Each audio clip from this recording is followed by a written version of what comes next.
प्यारे विद्यार्थियों, आज का हमारा विषय है खिलजी वंश। भारत में खिलजी वंश का प्रारंभ 1290 ईस्वी में जलालुद्दीन खिलजी के द्वारा किया जाता है। जलालुद्दीन खिलजी ने कैकूबाद की हत्या करके खिलजी वंश स्थापित किया।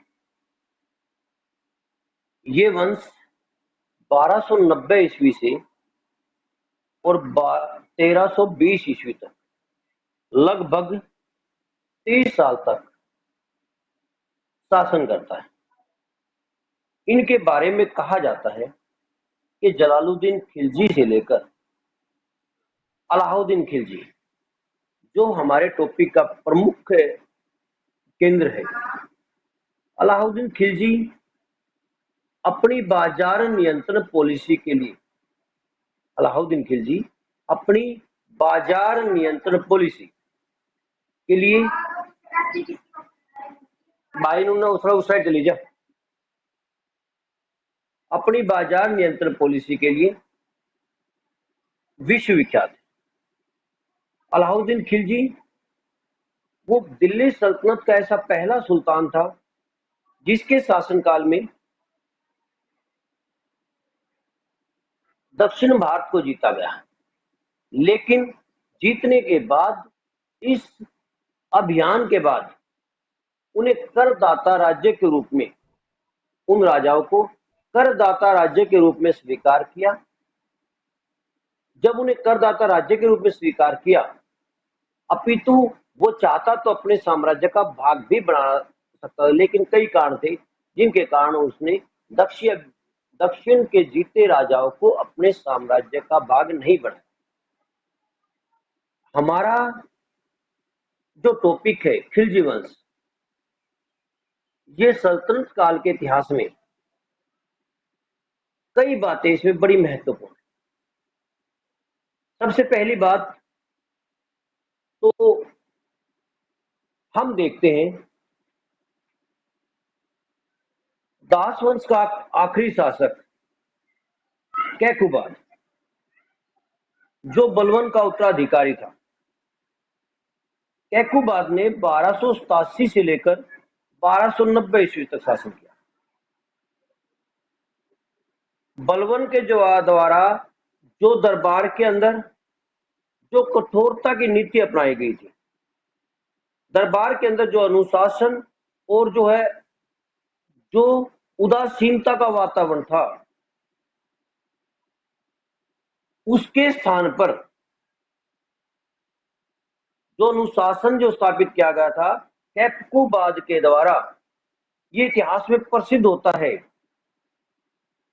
उदासीनता के कारण। कहते हैं कि इसके दरबार के अंदर नर्तकी गायकों का अखाड़ा बना रहता था।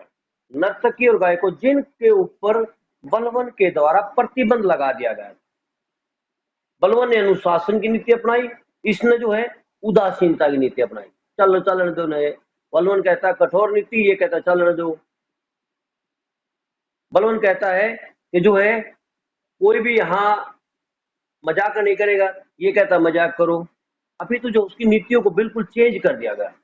इसके बारे में कहते हैं कि यमुना नदी के तट के ऊपर तलुगढ़ी में एक बड़ा महल बनाया, भव्य महल बनवाया, और उस महल में कहते हैं कि रंग रलिया सब दिन गाना बजाना ही चलता था।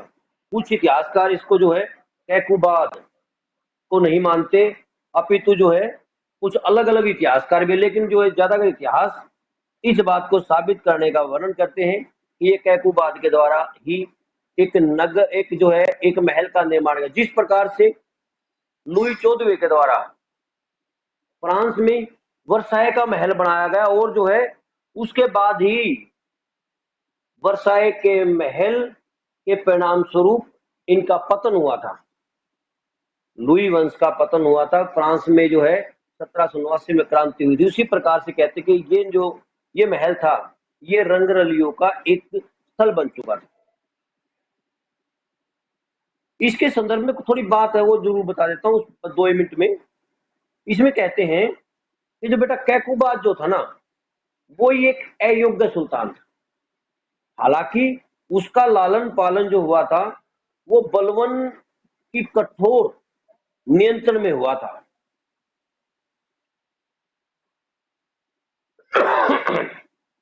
कहते बुगरा खां कैकुबाद का पिता बताते हैं, और ये बलवन का पुत्र था। बलवन का कैकुबाद बलवन का पुत्र था और बुगरा खां इसका पुत्र था। अमीर खुसरो बताता है कि जब बुगरा खां 1289 ईस्वी में अपने पुत्र से मिलने के लिए अवध में, बंगाल में रहता था, ये अवध में आया, वहां का सुल्तान था, सूबेदार था, कुछ भी लगा लो उसको, वो था। तो कहते कि इसने जो सिजदा और पबोस किया, यानी जो है जहापना तुम जो जो बलवन के द्वारा जो स्थापित किया गया था, और सजदा उसके पैरों में चूमा, तो कहते कि बुगरा खां बड़ा लज्जित और अपने पिता के चरणों में गिर गया। बुगरा खां ने कहते हैं या कैकुबाद को एक सलाह दी थी कि अपने नायब से जो है सावधान रहे। इसी दौरान कहते कुछ अधिकारियों की नियुक्ति करते हैं। हमारा टॉपिक है फिरोज शाह खिलजी, जिसने खिलजी वंश की स्थापना की थी। बेटा फिरोज शाह खिलजी जो है ये बलवन का एक विश्वास पात्र व्यक्ति था।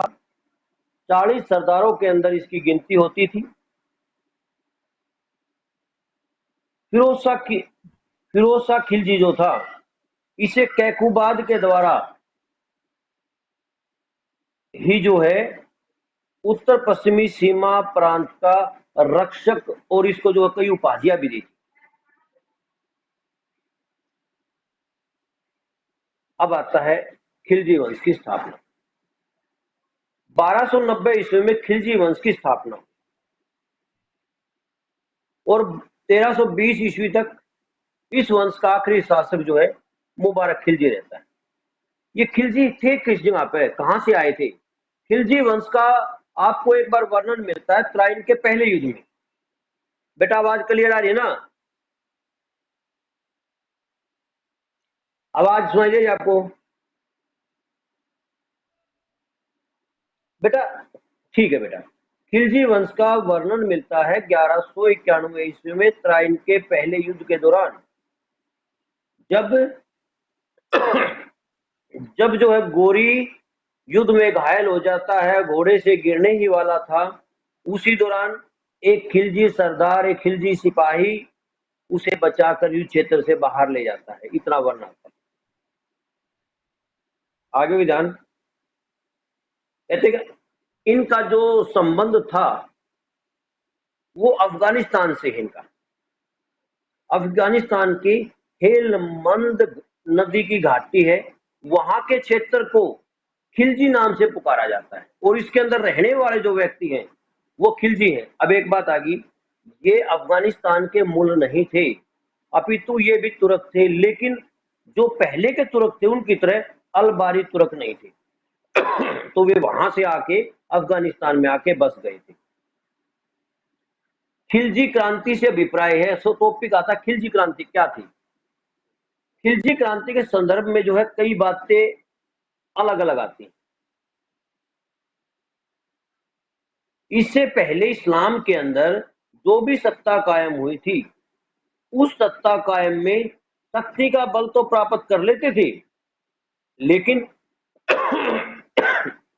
अमीर और नंबर 2 पे उलेमा, धार्मिक जो इनके उलेमा वर्ग था, धार्मिक उलेमा वर्ग का अत्यधिक प्रभाव होता था। अगर उसको जिस व्यक्ति को समर्थन नहीं होता उलेमा वर्ग का, या अमीरों का समर्थन प्राप्त नहीं होता, वो शासक नहीं बन पाता था, फिर तो उसको जीवे शासन से हटा दिया जाता था।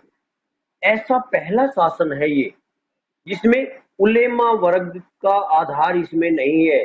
अलाउद्दीन खिलजी ने कहा था कि मैं धर्म के मामले में हस्तक्षेप करूंगा। इससे पहले नीति थी और इसके बाद भी नीति थी कि धर्म के मामले में कोई हस्तक्षेप नहीं करता था, धर्म सर्वोच्च था।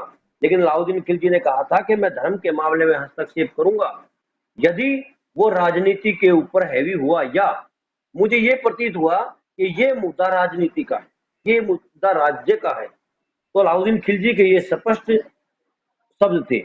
इसके साथ साथ कहते हैं गुलाम शासकों ने केवल उन्हीं क्षेत्रों को जीता था भाई, पहली बार इसको क्रांतिकारी हो गया। गुलाम जो शासक थे ना, उनको बेटा उन क्षेत्रों को जीता था जिन गुलाम वंश 1206 से 1290 तक के जितने आगे, चाहे इसमें इल्तुतमिश आ गया हो, चाहे ऐबक आ गया हो, चाहे बलबन आ गया हो, चाहे कैकुबाद आ गया, ये जितने भी शासक थे ना, इन सभी शासकों का जो वर्णन आता है, इनने कौन से क्षेत्र जीते? वही क्षेत्र जीते जो क्षेत्र कभी किसके अधीन थे, जो क्षेत्र जीत लिए थे गोरी के द्वारा, इस तक आगे ये बढ़ नहीं पाए। लेकिन इनके बारे में जो खिलजी शासक है, इन्होंने वो क्षेत्र जीते, ये तो जीते जीते, इसके अलावा वो क्षेत्र जीते जो कभी जो है इससे पहले गुलाम वंश के शासकों ने नहीं जीते थे। बेटा परवीन, अरे रोजा, ये अपने स्पीकर ऑन कर लो, है आपका, ऑफ कर दो, बेटा ऑफ कर लो, या एक काम करो, एक बार लेफ्ट कर जाओ, अगर दिक्कत है तो दोबारा रीएड कर लो, दोबारा रीएड कर लो बेटा। तो अब क्या हुआ यार, ये बेटा जो रोजू नाम है ना, ये स्पीकर ऑफ कर लो आप। इसके उत्तराधिकारी जो खिलजी वंश के शासक जलालुद्दीन खिलजी के उत्तराधिकारी, इन्होंने क्षेत्र जीता कहां तक का,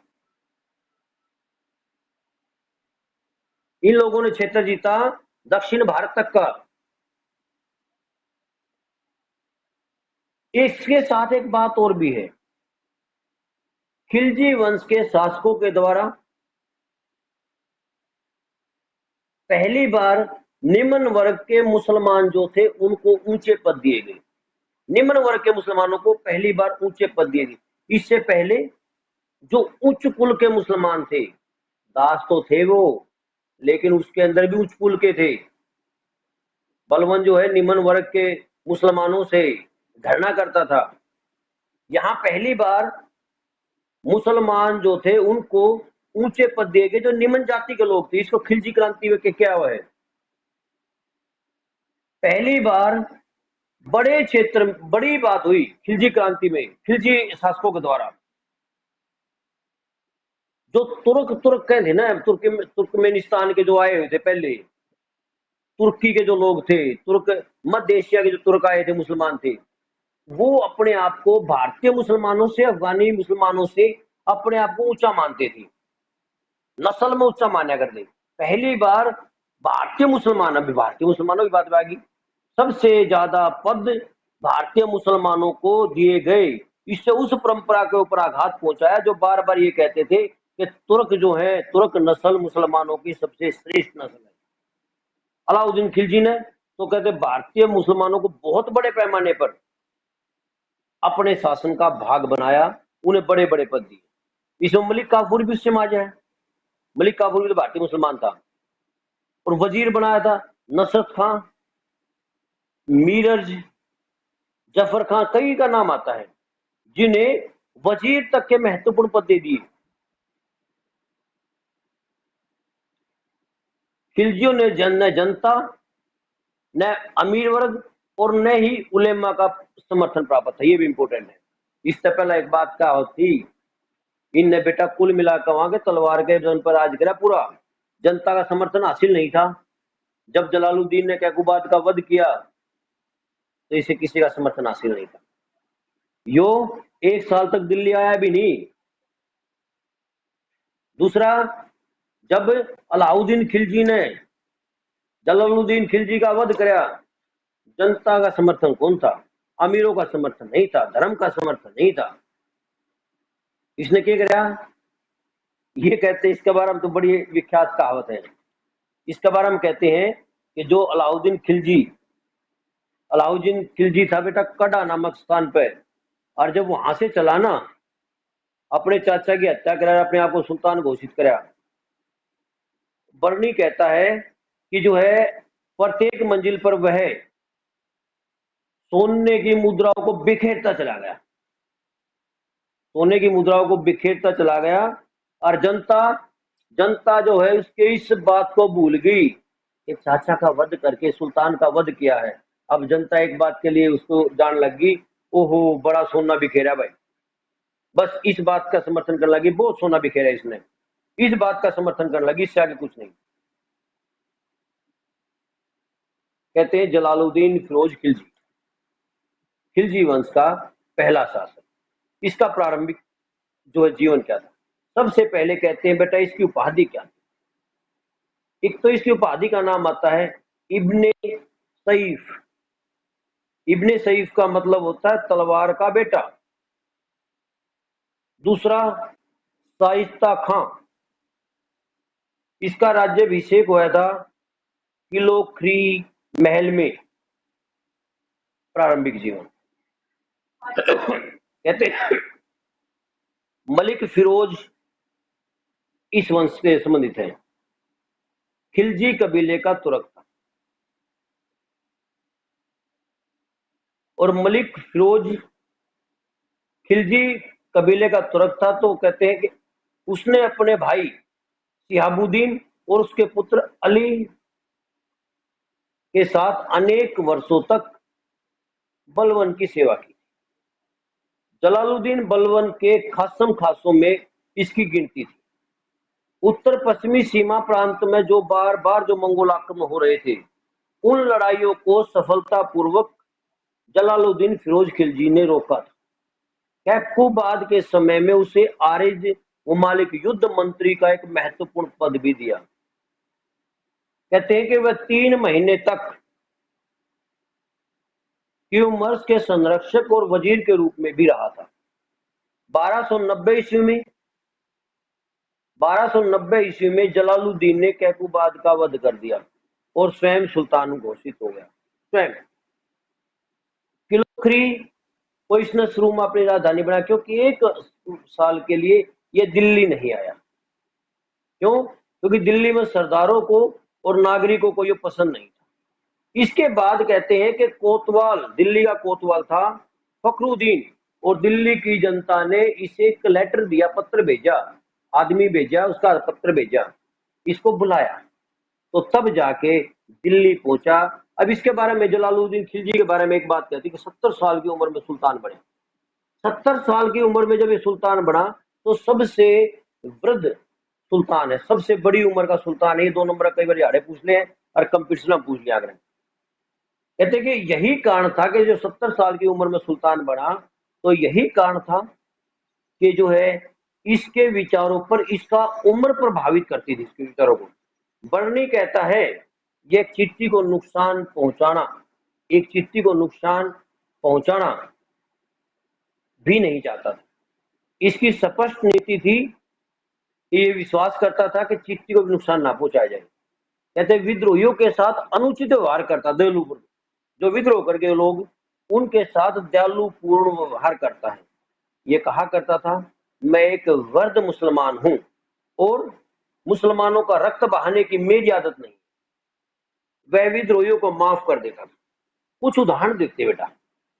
एक आता है मलिक छज्जू, जिसको किसली खां उर्फ मलिक छज्जू, ये विद्रोह करता है और ये जो है 1290 में सुल्तान की उपाधि धारण कर लेता है और अपने जो है सिक्के भी पढ़ डलवा ले, यूं खुतबा पढ़ ले है, सुल्तान बन जा अपना, अपने महा में सुल्तान बन गया।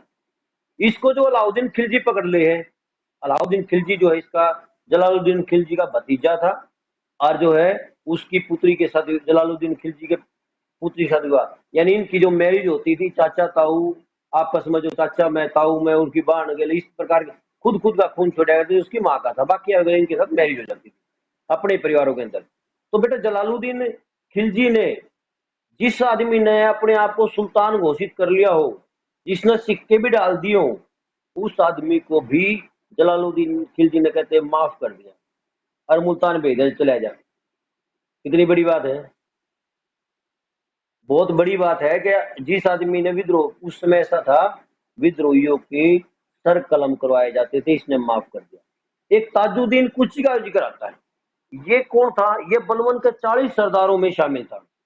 कहते कि रणथंभोर अभियान किया था जलालुद्दीन ने, और इस ताजुद्दीन कुची जो चाहता था, उसने एक योजना बनाई कि यारे सुल्तान का वध कर दिया जाए, स्वयं सुल्तान बन गया। अब क्या हुआ, जलालुद्दीन खिलजी को इस बात का पता लग गया। अब जलालुद्दीन खिलजी क्या करेगा, सुल्तान है उसके पता लग गया विद्रोह करे है, तो विद्रोह करे तो भाई जलालुद्दीन खिलजी उसका वध करता। लेकिन इसके उल्टा हुआ बिल्कुल। कहते दरबार में उसको बुलाया गया, ताजुद्दीन कुची को दरबार में बुलाया गया और अपनी तलवार निकाल ली सुल्तान ने, जलालुद्दीन फिरोज ने। देखने वालों को ये पता है कि मारेगा भाई, लेकिन बेटा ऐसा नहीं होता। उसके सामने ताजुद्दीन कुची के सामने तलवार फेंक दी और उसको क्या कहा, उसको कहा कि मेरा वध कर ले, कोई दिक्कत नहीं। अब एक बताओ, जब एक सुल्तान इस प्रकार का है तो कितनी बड़ी बात है। इसके साथ कोई बात, एक वाक्य और भी आता है, फकीर सिद्दी मोल्ला का जिक्र आता है। यहां थोड़ा सुल्तान अलग है। ये जो है, ये जो मोल्ला था, ये खुद खलीफा बनने का इच्छुक था। इसने नासिरुद्दीन की विधवा बेटी के साथ विवाह कर लिया, नासिरुद्दीन की बेटी के साथ विवाह कर लिया। अब एक तरीके से देखा जाए तो जो है दास वंश के जो शासक थे उनके साथ डायरेक्ट इसका संबंध हो गया, फकीर सिद्दी मोल्ला का। और ये कहते हैं कि सूफी संत भी था।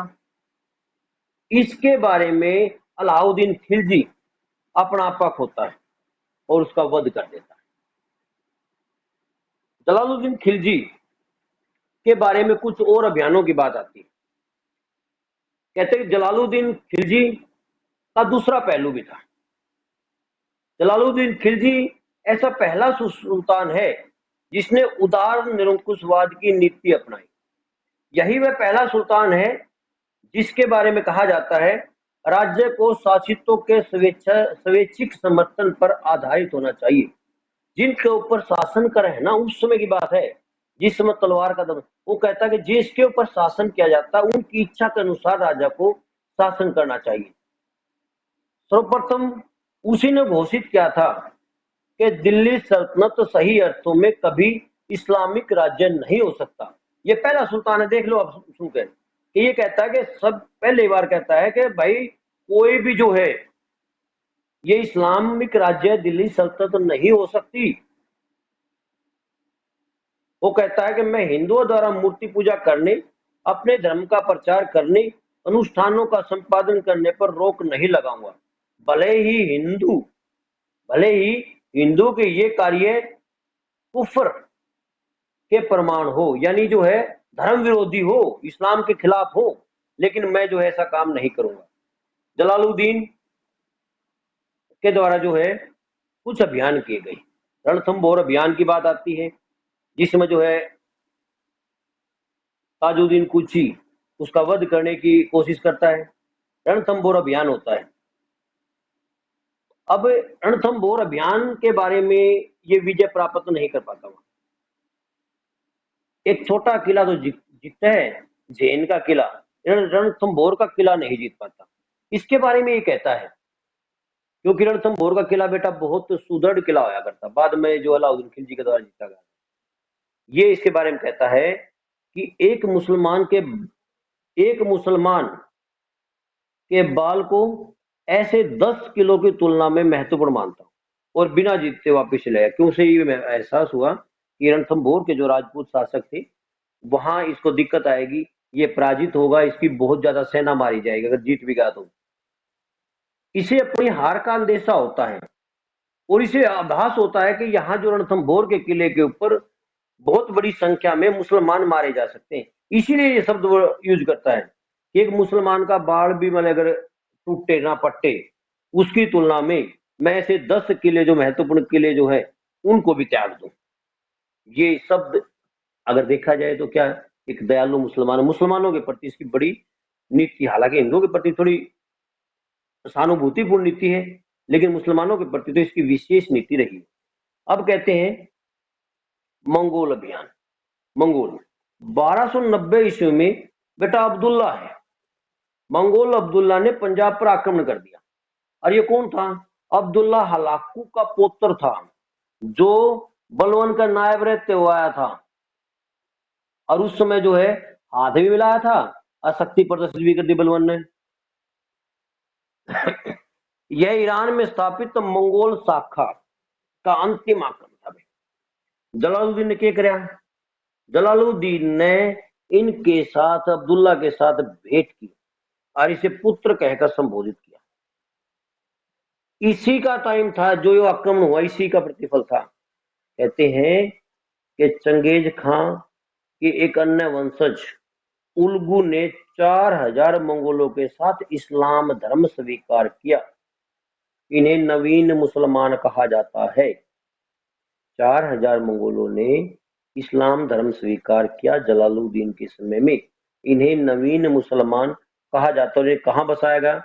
इन्हें कहते दिल्ली में मुगलपुरा है। दिल्ली के अंदर मुगलपुरा नामक स्थान है। इन सभी जो मंगोल जो इस्लाम धर्म स्वीकार कराया था, इन सभी को वहां बसा दिया।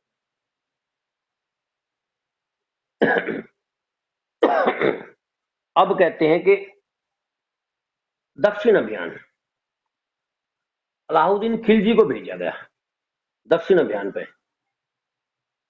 दक्षिण अभियान पर अलाउद्दीन खिलजी को भेजा गया। इससे पहले भिलसा में 1292 ईस्वी में अलाउद्दीन खिलजी ने भिलसा को लूटा था, और जलालुद्दीन खिलजी इस लूट से बहुत प्रसन्न हुआ। उसने अलाउद्दीन को अवध की इक्तादारी दे दी थी और साथ में अर्ज ममालिक का पद भी दे दिया। इसके साथ ही कुछ घटनाएं घटती। कहते कि देवगिरी को जीतने का ये अलाउद्दीन प्रयत्न करता है, लेकिन जो सुल्तान से उसे परमिशन नहीं मिलती। अब क्या नीति अपनाई जाती है? कहते कि नीति अपनाई जाती है कि चोरों के भेष में अलाउद्दीन खिलजी अटैक करता है देवगिरी पे और उसे जीत लेता है। इस बात की वहां से बहुत अथाह धन दौलत अलाउद्दीन खिलजी को प्राप्त होती है। बेटा, सुल्तान जलालुद्दीन ग्वालियर में देवगिरी विजय की सूचना मिलती है। ये ग्वालियर में था। अब अलाउद्दीन क्या करे है? अलाउद्दीन अपना भाई ने भेज दी और कहते बहुत ज्यादा धन दौलत है, कड़ा में आ जा। देवगिरी ना, कड़ा, जहां अलाउद्दीन खिलजी था। और उसने कहा कि भाई जलालुद्दीन खिलजी जो है रूप वो है जो आपसे डरा हुआ है, कहीं सुल्तान उसे गुस्सा ना करे, क्योंकि देवगिरी विजय के लिए इसने मना किया था। इसी दौरान कहते बेटा कुछ सरदार जो थे ना, जलालुद्दीन के पक्ष के सरदार थे, वो कहते हैं कि भाई रहने दे, सुल्तान को मना करते हैं जलालुद्दीन को। और वे कहते हैं कि सुल्तान को कहते हैं कि नुकर अटैक कर अलाउद्दीन पे और उस धन को लूट ले। जबकि जलालुद्दीन ऐसा नहीं करता, उनकी सलाह को अनसुना। उन्होंने ये भी आवाज लगा दिया था कि कहीं महाराज मुझे सुल्तान आला वहां आपकी हत्या की भी संभावना है। इन सभी बातों को दरकिनार करते हुए जलालुद्दीन 20 जुलाई 1296 ईस्वी में कड़ा नामक स्थान पर पहुंच जाता है। गंगा का नदी का तट था। यहां कहते कि सुल्तान के ऊपर अटैक किया जाता है। सलीम नामक एक सैनिक है, अलाउद्दीन खिलजी का विश्वास पात्र था। उसने अटैक किया और उस अटैक में जो है जलालुद्दीन का वध कर दिया गया। बर्नी जो है जलालुद्दीन को शहीद कहता है। बर्नी कहता है कि शहीद सुल्तान के कटे हुए मस्तक से अभी रक्त टपक रहा था, रक्त जो है टपक रहा था कि कड़ा में अलाउद्दीन ने सर्वप्रथम स्वयं को सुल्तान घोषित कर दिया। एक तो जो है उसका काटा असर जो था ना, वो पड़ा था, उससे खून निकल रहा है, टपके टपके आने लग रहे हैं। और इधर जो है अलाउद्दीन अपने आप को सुल्तान घोषित कर देता है। जितने भी इसके सैनिक या इसके साथ सरदार थे जलालुद्दीन के साथ, इनमें से केवल एक मलिक फखरुद्दीन को छोड़कर बाकी सभी का वध कर दिया जाता है। परिणाम क्या हुआ? परिणाम ये हुआ कि जलालुद्दीन का वध किया और उसके स्थान पर एक नया सुल्तान जो दिल्ली सल्तनत में बनता 1296 से 1316 ईस्वी तक शासन करता। इसके बारे में जो है एक बात और बर्नी लिखता है, अलाउद्दीन अपने इस पोषक यानी जलालुद्दीन की हत्या के प्रतिफल से नहीं बच पाया भाई। जिस प्रकार से अलाउद्दीन ने जलालुद्दीन की हत्या की थी, उसी प्रकार से भाग्य ने भी उसके साथ विश्वासघात किया और आगे चलकर इस मलिक काफूर जो था, उसने भी अलाउद्दीन के परिवार का संहार कर दिया जो इसका दास था। अलाउद्दीन दिल्ली के लिए चला। बर्नी कहता है कि दिल्ली की जनता, दिल्ली के सरदार उससे नाखुश थे। एक खबर फैल चुकी थी कि अलाउद्दीन ने जो सुल्तान का वध कर दिया, ये खबर थी। लेकिन जो है इस खबर को ढकने के लिए जो दक्षिण देवगिरी से जो सोना चांदी से सोना मिला था, कहते कि 1.25 मन सोना प्रत्येक दिन बिखेरता था, धरती फेंकता जाता। चलो भाई, अपने सैनिक को करेगा था लड़ाइयो ना सजा मिलेगी। आम आदमी के लिए 1.25 मन सोना फेंकने लग रहा डेली। कहते कड़ा से लेकर दिल्ली तक का क्षेत्र आ लिया, सोना फेंकता रहा, इतना सोना ले आया। अब लोग इसे सुल्तान का हत्यारा नहीं अपितु दानवीर कहने लगे, सोने फेंकने वाले कहने लगे। अब बेटा जो है अगला जो टॉपिक हमारा जो प्रारंभ होगा वो जो है अलाउद्दीन खिलजी का होगा। तो बाकी टॉपिक जो है हम कल करते हैं। आप सभी जो है अपने रोल नंबर मार्क कर दें।